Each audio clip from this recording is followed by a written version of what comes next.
দুধনৈত এগৰাকী ছাত্ৰীয়ে মোৰ ওচৰত আহি ক'লে যে মামা উচ্চতৰ মাধ্যমিক দ্বিতীয় বৰ্ষৰ বাবে প্ৰস্তুতি হোৱাৰ সময় এতিয়া যদি আমি একাদশ মান শ্ৰেণীৰ পৰীক্ষাটোলৈ চিন্তা কৰি থাকো আমাৰ হায়াৰ ছেকেণ্ডাৰী দিবৰ বাবে আমি মাত্ৰ 8 মাহ মানেহে পাম এই পৰীক্ষাটো নপতাকৈ থাকিব এই বছৰ নোৱাৰি নেকি মই ভাবো যে আমি সেবাই এই দিশটো বিবেচনা কৰিব লাগে যিয়ে নহওক কিয়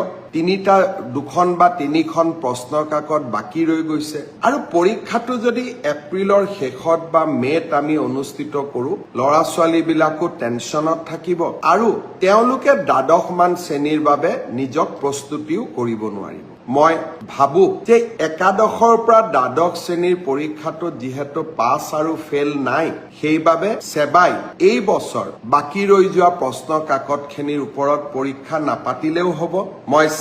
আমাৰ স্কুল এডুকেশ্যন বোৰ্ডক অনুৰোধ কৰিম শিক্ষা বিভাগক অনুৰোধ কৰিম